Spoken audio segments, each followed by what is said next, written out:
Hello friends, MD art YouTube channel पे आप सबका स्वागत है। आज का वीडियो नवरात्रि स्पेशल है। हमारी सोसाइटी में अम्बा माता का जो पंडाल है वहाँ पे हम हर साल रंगोली बनाते हैं।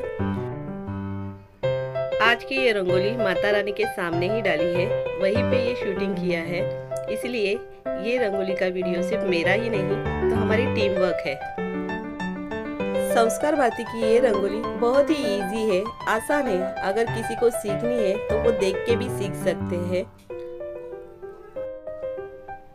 5 उंगलियों से डाली जाने वाली संस्कार भारती रंगोली, इसमें बिंदु, रेशा, केंद्रवर्धिनी, गोपद्म, शंख, पद्म, सर्प रेशा ऐसे अलग अलग फॉर्म यूज करके ये रंगोली डाली जाती है। डार्क खड़ी कलर यूज करके ये रंगोली डाले तो बहुत ही अच्छी दिखती है। यहाँ पे हमें थोड़े कलर्स का प्रॉब्लम हुआ है क्योंकि कलर हमें जो चाहिए वैसे मिले नहीं है। और दूसरी बात, यहाँ पे बारिश की वजह से पूरी ज़मीन गीली हो गई है, इसीलिए वहाँ पे अच्छी तरह से ये कलर बैठ नहीं रहे। फिर भी आपको अच्छी लगे इस तरह से ये रंगोली डालने की हमने कोशिश की है, तो प्लीज़ ये वीडियो पूरा देखें।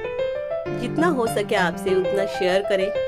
मुझे कमेंट्स करके ये वीडियो आपको कैसे लगा ये बताएं।